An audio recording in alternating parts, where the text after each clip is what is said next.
need to say up front that I still don't have a good explanation for what happened out there, and I've stopped trying to find one. I've told this story exactly twice before. Once to my sister, once to a ranger who took notes and didn't say much, and both times I left out a few details because they sounded insane even to me. I'm not leaving anything out this time. My name's Danielle. I was 29 when this happened, in September of 2024. I worked as a labor and delivery nurse at a hospital in Tacoma, Washington, 12-hour shifts, 3 or 4 days a week, which meant I had more consecutive days off than most people, and I liked to use them. Solo backpacking was something I'd gotten into maybe 2 years before, after a bad breakup, mostly because I needed something that made my brain shut up for a while. By 2024, I'd done maybe 15 solo trips, nothing extreme, mostly overnighters and the occasional 3-day loop. I wasn't reckless about it. I always filed a trip plan with someone, always carried a Garmin inReach for satellite messaging, always told my sister Kayla exactly which trailhead and which day I expected to be out. The trip I'm talking about was the Hoh River Trail in Olympic National Park, on the western side of the peninsula. If you've never been, the Hoh is a temperate rainforest, which sounds like a contradiction until you're standing in it. Moss hangs off every branch in these long curtains, sometimes 6 feet, and the canopy is thick enough that even at noon the light comes through green and dim. It rains something like 12 feet a year out there. Everything drips. Even when it's not actively raining, you hear water somewhere. Off leaves, off moss, off the river itself, which runs glacial blue and cold enough to give you a headache if you stick a hand in for more than a few seconds. My plan was to hike in about 17 country site near Elk Lake, camp 2 nights, then hike back out on day 4. I got my permit through the ranger station in Forks like normal, told the ranger my plan, and he mentioned that the shoulder season, mid-September, usually saw fewer people, which I already knew and honestly preferred. I like having a trail mostly to myself. In hindsight, I think about that conversation a lot. Not because he did anything wrong, just because he was the last normal person I talked to for 3 days, and I didn't think anything of it at the time. I started at the trailhead a little after 8 a.m. on a Tuesday. Overcast, low 60s, that heavy, wet green smell that the Hoh always has, like moss and cold dirt, and something faintly sweet underneath it. Decomposing leaves, maybe. I had on my usual setup, merino base layer, a rain shell tied around my waist because the forecast said scattered showers. My pack sitting right around 32 pounds with 4 days of food built in as a buffer. I remember texting Kayla from the parking lot, the last spot I'd have signal for days. Heading in, back Friday, will MSG if anything changes. She sent back a thumbs up and told me to not die, which was our normal joke. The first day was uneventful in the way these trips usually are. I passed maybe 6 other hikers total, all day trippers heading back out as I was heading in. All gone by early afternoon. By 2 p.m., I hadn't seen another human being. I made it to a campsite called 5 Mile Island. Despite the name, it's about 5 miles in, and set up for the night. Nothing notable happened. I remember eating a dehydrated pad thai that was too salty, reading on my phone with airplane mode on to save battery, and falling asleep around 9:30 to the sound of the river. Day 2 is where I started noticing things, though noticing makes it sound more dramatic than it felt at the time. Little things. Around 11 a.m., maybe 4 miles past my first camp, I came across a fire ring that hadn't been there, or at least I didn't remember it being there, off a spur trail that isn't an official campsite. That's not inherently strange. People camp off permit all the time, even though they're not supposed to. But what struck me was that the ashes still had a faint warmth to them when I nudged them with my trekking pole. Not hot, just not stone cold. And there was no one around. I called out, just a hello, into the trees, and got nothing back except the usual drip and rustle. I didn't think much of it beyond a passing, weird, and kept walking. Then, later that 30 or so, I stopped to filter water at a side creek and noticed a boot print in the mud at the bank, pointed the same direction I was walking, fresher than mine, with a distinctive tread, a sort of hourglass pattern in the heel that I didn't recognize from any brand I knew.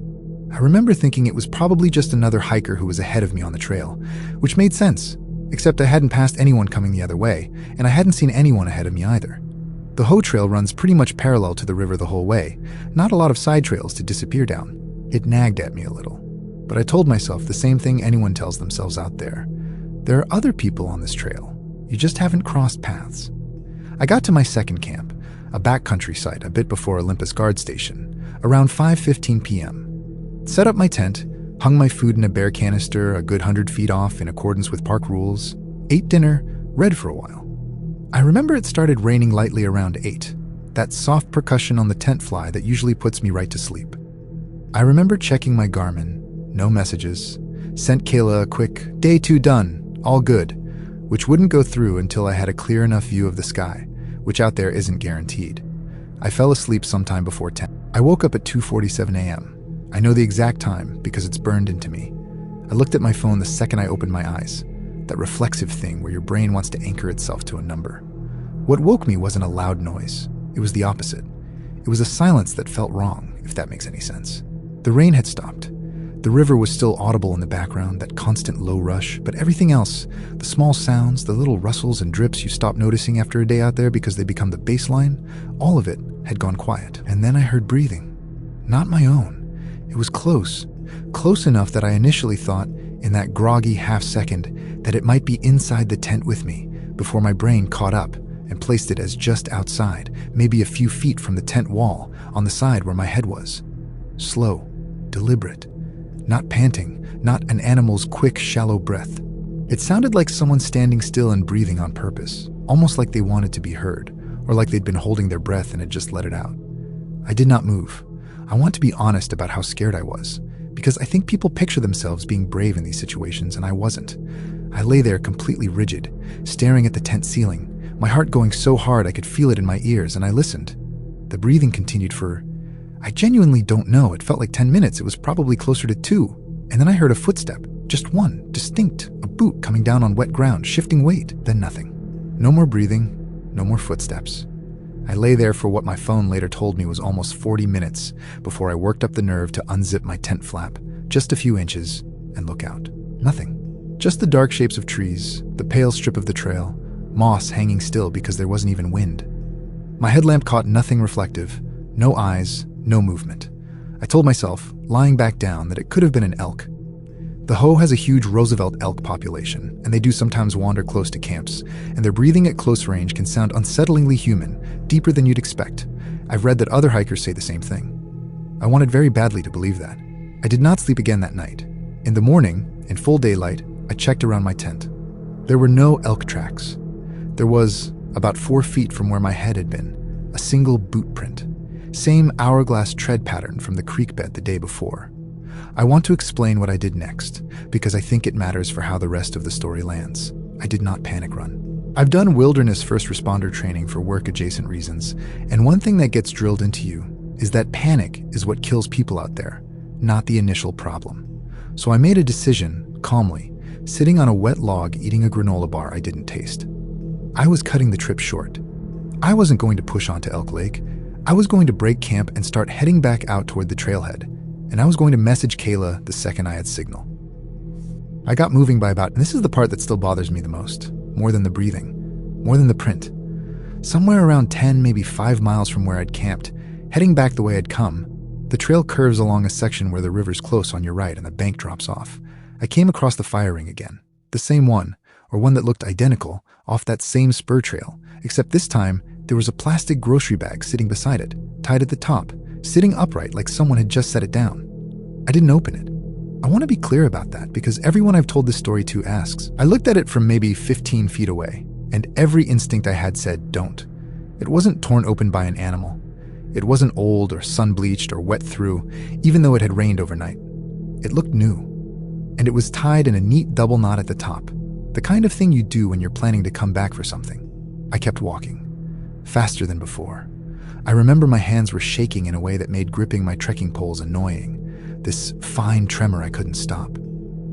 Around noon, the trail runs relatively straight and open for maybe half a mile, an area locals call the Big Trees section because of a cluster of old-growth Sitka spruce, some of them 9-10 feet across.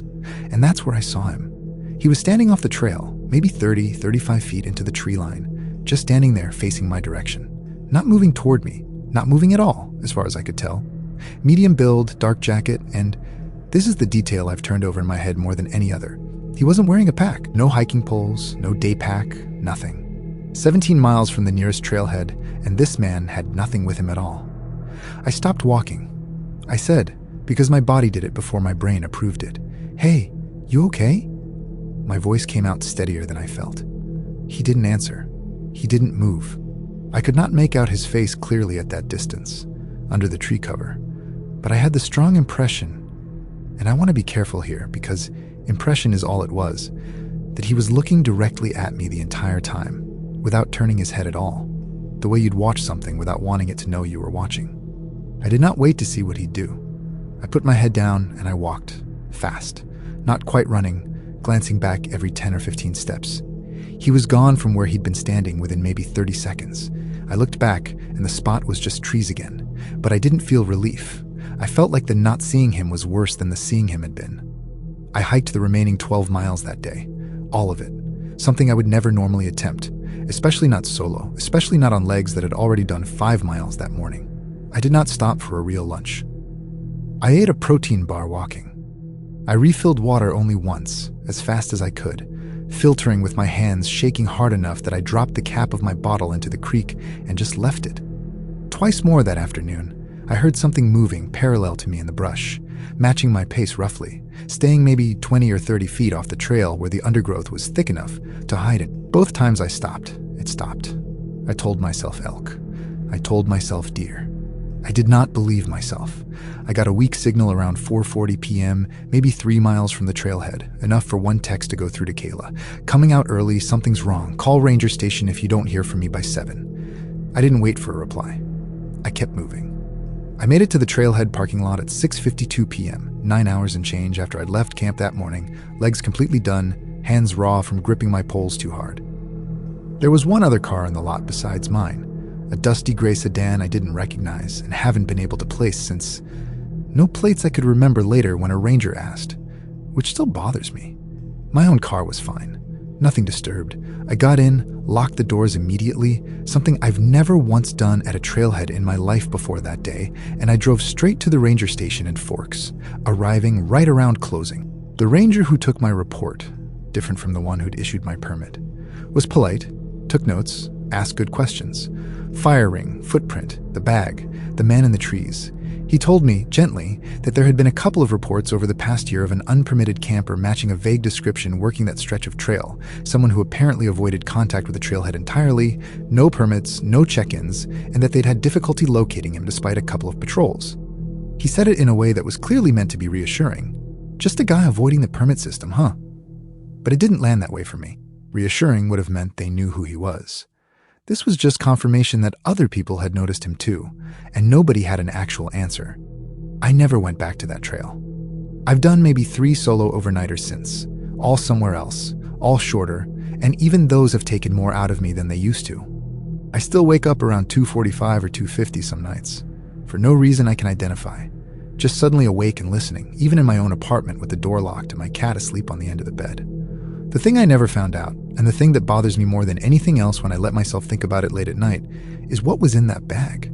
I've imagined a dozen mundane explanations: trash, food storage, gear cache, and none of them explain the way it was tied, sitting upright like that, or why someone would leave it in almost the exact spot twice, a day apart, like they were waiting for someone specific to find it or not find it. I didn't ask the ranger to go check.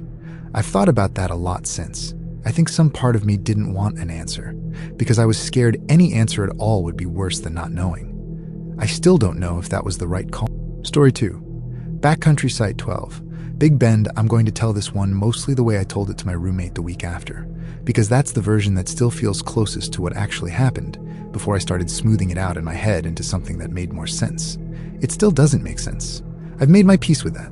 My name's Marcus. I was 31 in March of 2025, working as an EMT in Austin, Texas, a job that gives you weird chunks of time off if you work the right shift rotation, which I did, 4 10s followed by 6 days off. I'd been dating hiking and backpacking as a hobby for about 3 years at that point. Nothing extreme, but I'd done Big Bend National Park twice before, both times with my ex, and I wanted to go back solo, partly to prove to myself I still liked the place without her attached to it.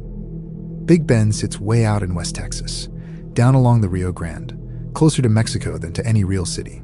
The nearest town of any, which isn't much of a town at all, a scattering of buildings, an old ghost town section, a general store, a couple of restaurants that keep irregular hours.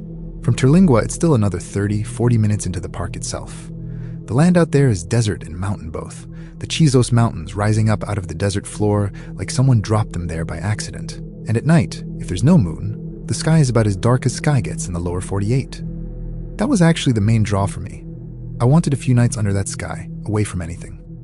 I got my backcountry permit for a site in the Chisos Basin area, then planned to move deeper into the South Rim Trail system, camping at designated backcountry sites along the way. Permit required you to specify exact sites per night, no wandering, which the rangers are strict about, partly for safety, partly because the terrain out there can genuinely kill you if you're unprepared, heat exhaustion, dehydration, that kind of thing. I picked a route that would put me at a site the maps just called Site 12 off the Boot Canyon area on my second night. I started my hike on a Thursday morning in early March, temperatures mild, high 50s at the trailhead, expected to climb into the 70s by afternoon. I remember what I was wearing: a faded gray Longhorn shirt under my sun hoodie, cargo hiking pants I'd had for years, boots that were maybe 8 months old and finally broken. My pack was heavier than I liked because Big Bend backcountry means carrying enough water for real desert conditions, plus the usual food and shelter. I checked in at the Panther Junction Visitor Center, talked to a ranger there who ran through the standard stuff. No water sources on most of this route. Watch for mountain lions. Black bears have been spotted reestablishing in the Chisos in recent years. Stay on trail. Normal stuff. I signed my permit, texted my roommate Diego my route and expected return, and started up. First day was long but fine. Beautiful, actually. The kind of hike where you stop every 20 minutes just to look at something. The way the light hits the canyon walls different depending on the hour. This deep red-orange that photos never quite capture. I made it to my first night's site, a spot along the Pinnacles Trail, without incident. Ate, slept fine, up again early.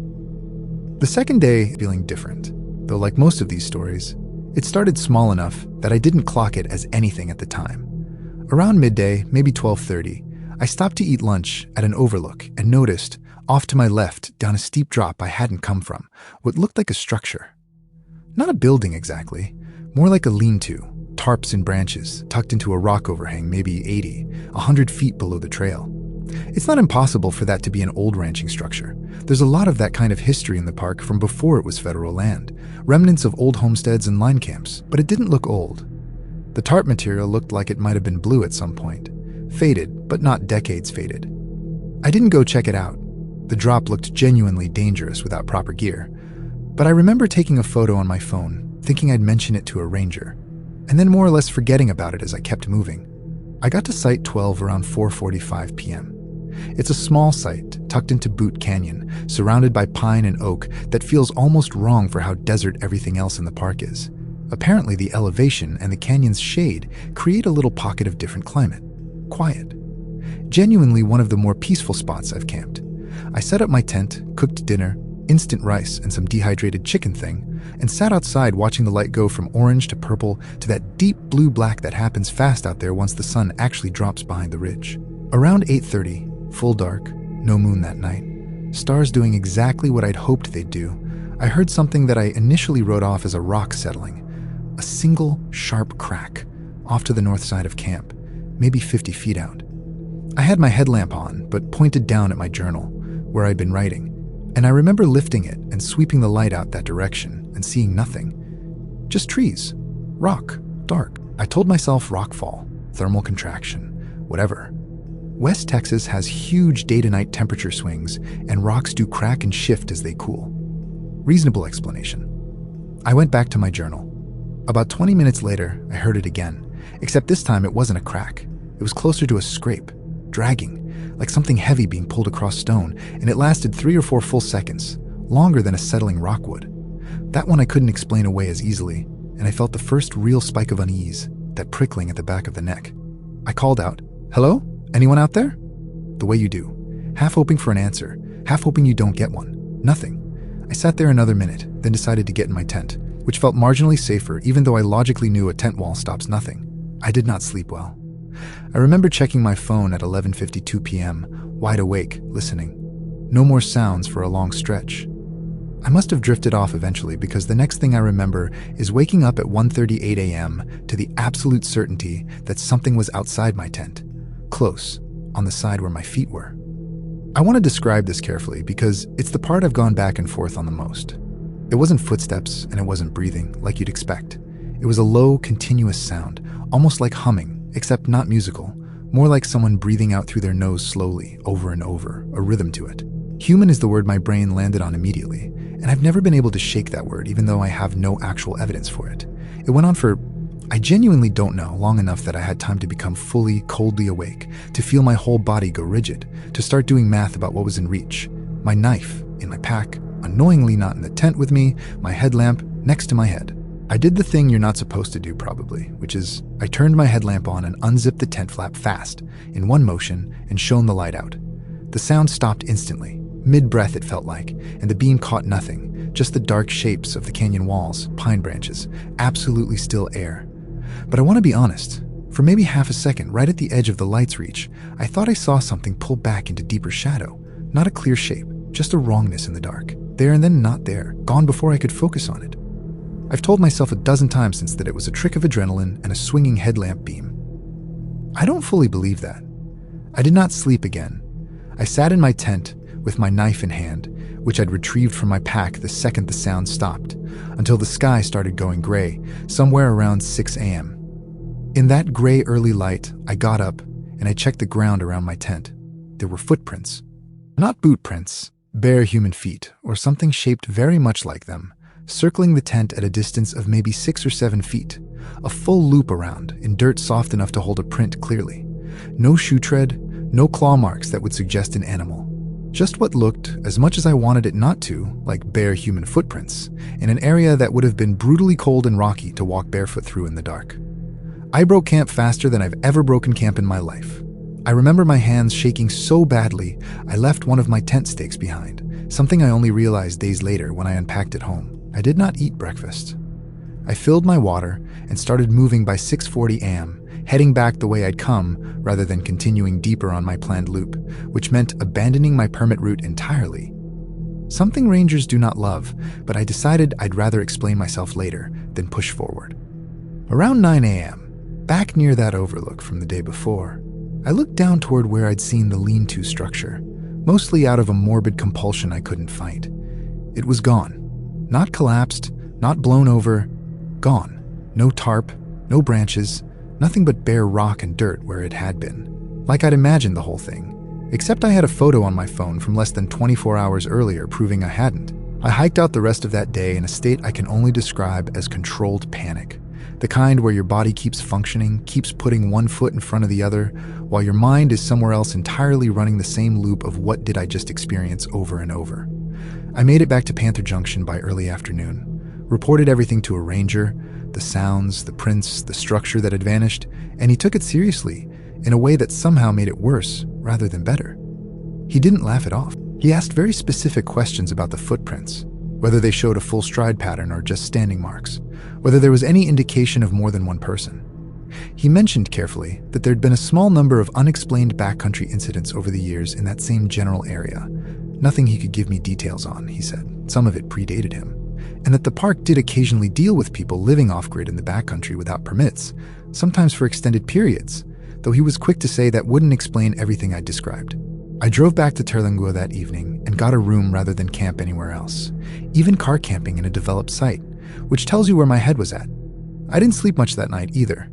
I've been back to Big Bend once since, about 8 months later, but I stuck to day hikes and stayed in the basin campground, developed with other people around, bathrooms, lights. I haven't done a solo backcountry trip since, not there, not anywhere, though I keep telling myself I will eventually. The detail that still gets me, more than the sounds or even the footprints, is the structure. I've looked at that photo more times than I want to admit. I still have it on my phone, I never deleted it. And I've tried to find some rational explanation. Maybe someone dismantled it that night and carried it out, though that would have required moving through brutal terrain in full dark, for reasons I can't imagine. Maybe I misjudged the location coming back through, and it was somewhere slightly different that I just didn't spot. I don't fully believe either explanation. I keep the photo anyway. I don't really know why. Story 3. The Watchman Trail.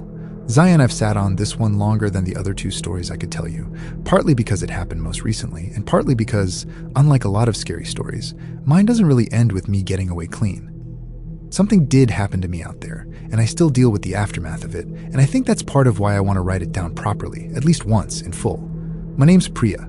I was 26 in June of 2025, living in Salt Lake City, working as a pharmacy technician, a job that let me take the occasional long weekend if I planned it around my schedule right.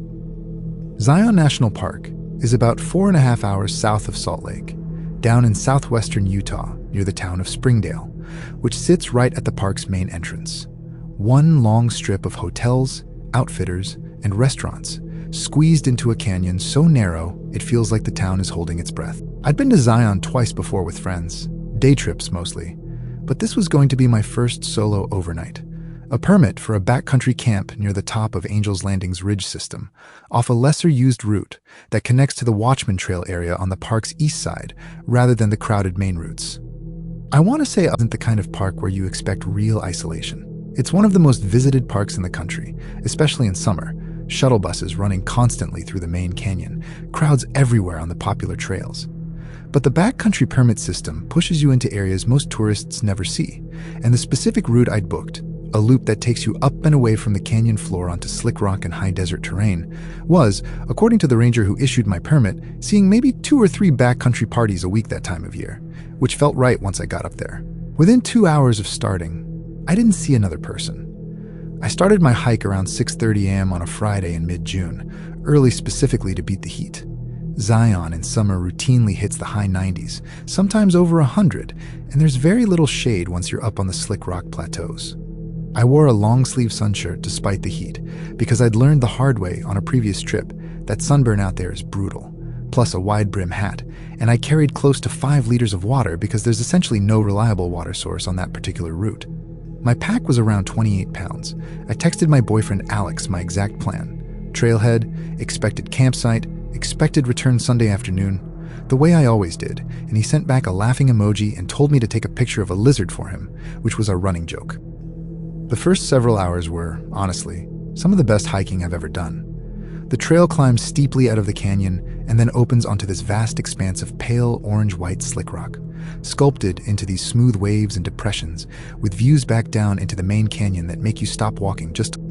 I remember eating a granola bar around 10 a.m., sitting on a rock outcrop, completely alone, completely silent, except for wind, thinking this was exactly why I liked doing these trips by myself. The first strange thing happened around 1 p.m., and at the time I really did just brush past it.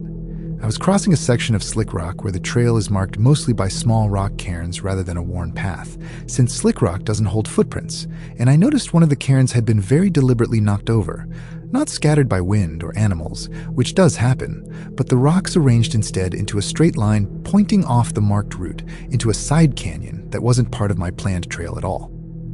It struck me as odd but not alarming. Sometimes people mess with cairns. Rangers actively discourage it because it can mislead hikers, and I figured that's exactly what had happened to someone else before me. I checked my GPS, confirmed my actual route, and kept going. Around 4 p.m., I reached my campsite, a designated spot on a rise with a genuinely spectacular view west, where you could watch the whole canyon start to go gold as the sun dropped. I set up my tent, filtered water I'd carried up rather than found, there wasn't any up there to find, and made dinner. Nothing at all felt wrong yet. I remember texting Alex a photo of the sunset before I lost signal for the night, and he sent back something dumb about how jealous he was, and I went to sleep sometime around 9:30 feeling genuinely happy, which I mentioned because I want you to understand how much of a shift the next 20 to 4 hours actually was. I woke at 3:14 a.m. I know because, like the others in stories like this, I checked immediately, to the sound of my tent zipper moving. Not fully opening.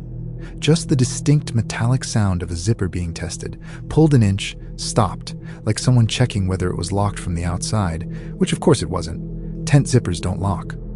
I lay there frozen, and I heard it again, a second later, a slow pull of maybe 2 inches this time. And I did the only thing I could think to do, which was scream. Just as loud as I could, "Hey! I see you. Get away from my tent." My voice cracked doing it. I heard fast footsteps immediately after, moving away across rock, quick, not stumbling. Someone who knew the terrain well enough to move on slick rock in the dark without falling. I did not sleep again. I sat with my headlamp on and my small pocket knife out, which in hindsight would have done essentially nothing for me, until it started getting light around 5:45. When I finally worked up the nerve to unzip the tent and look, the zipper pull was smeared with something dark that I initially, with real horror, thought was blood, before I got close enough to realize, or to convince myself, I should say, that it was probably just dirt, reddish from the sandstone dust that coats everything out there. I've never been fully sure. I didn't have anything to test it with, and I wasn't about to touch it more than I had to. I made the decision immediately to abandon my second planned night and hike out that same day, a longer push than I'd planned for. But I felt like I didn't have a choice. I broke camp by 6:30, moving fast. And this is where the day gets out clearly, because what happened next still doesn't sit right in my memory the way normal memories do.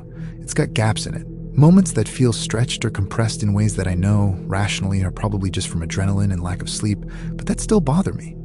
Around 9 a.m., maybe 2 miles from camp, cutting back across that same slick rock plateau, I saw a woman. She was maybe 80, 90 feet off my route, standing at the edge of a drop-off, facing away from me, out toward the canyon.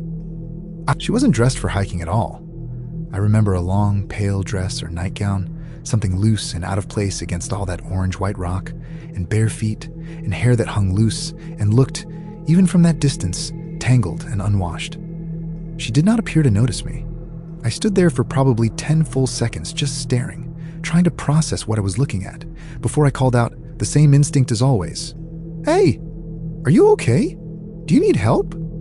She turned her head, not her whole body, just her head, which even now feels like the detail I can't fully rationalize, because it was a full 90-degree turn to look back at me over her shoulder, further than felt anatomically comfortable to watch, and she didn't say anything at all.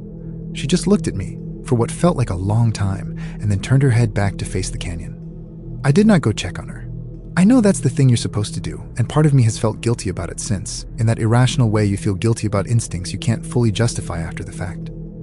But every part of my body was screaming at me to move, and I moved, fast, away from her, cutting a wider path around that section of trail than the route technically required, watching her over my shoulder until trees and rock blocked the view.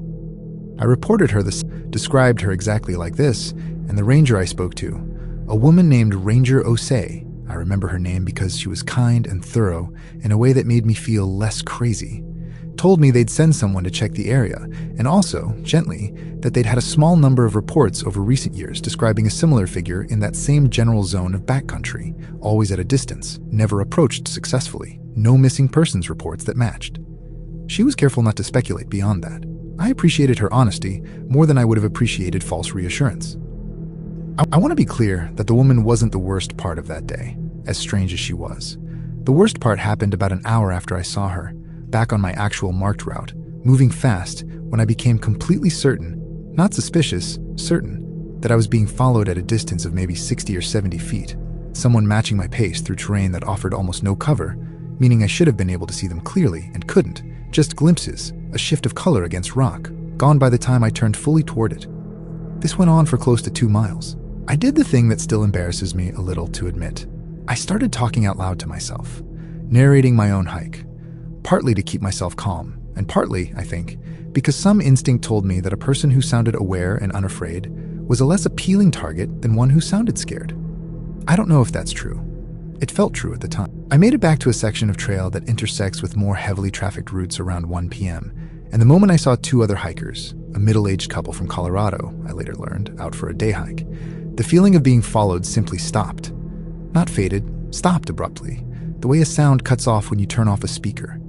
I nearly cried with relief seeing them, and I ended up hiking the rest of the way out, sticking close to their pace, making conversation I don't fully remember now, just needing to not be alone. I filed a full report at the visitor center that afternoon. Everything, the cairn, the zipper, the woman, the following. Ranger Osei took it seriously, asked good follow-up questions, told me a patrol would be sent to the backcountry zone.